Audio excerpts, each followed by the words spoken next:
আমার healthy family নমস্কার। আমি অর্চনা, আশা করি আপনারা সবাই খুবই ভালো আছেন।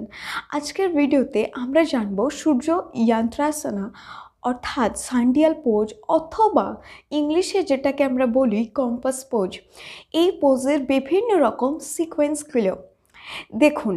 আপনার বডিতে যখন ফ্লেক্সিবিলিটি কম থাকে তখন আপনি কোনো পশ্চার হোল্ড করার সময় ডিফিকাল্টি ফেস করেন, কিন্তু আসনের একটা রুলস হলো যে স্থিরম সুখম আসনম, অর্থাৎ কোনো পশ্চারকে আমরা যখন শান্তিপূর্ণভাবে হোল্ড করতে পারি ব্রিদিংকে নর্মাল রেখে, তবেই আমরা সেই পশ্চারের ফিজিওলজিক্যাল এবং অ্যানাটমিক্যাল চেঞ্জেসগুলো পেতে পারি, বেনিফিটসগুলো পেতে পারি। তাই এই ভিডিওতে আমি শেয়ার করেছি এই কম্পাস পোজের বিভিন্ন রকম সিকোয়েন্সগুলো। আপনারা প্রথমে এই সিকোয়েন্সগুলোকে 2-4 বার রিপিট করে প্র্যাকটিস করবেন।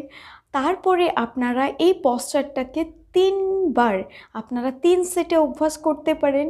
5 সেকেন্ড 10 সেকেন্ড থেকে শুরু করতে পারেন। যখনই এই পশ্চারটাকে আপনি হোল্ড করবেন তখনই আপনার ব্রিথটাকে কিন্তু নর্মাল রাখবেন।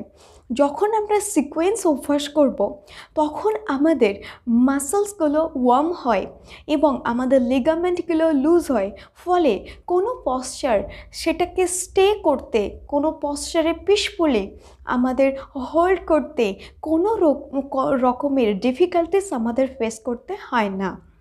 অতএব আপনারা সিকোয়েন্সগুলো দেখে অভ্যাস করুন। এই ভিডিওর পরে আপনাদের যদি কোনো রকম কোয়েরিজ থাকে, কোনো রকম ডাউট থাকে, অবশ্যই আমাকে কমেন্ট করে জানান।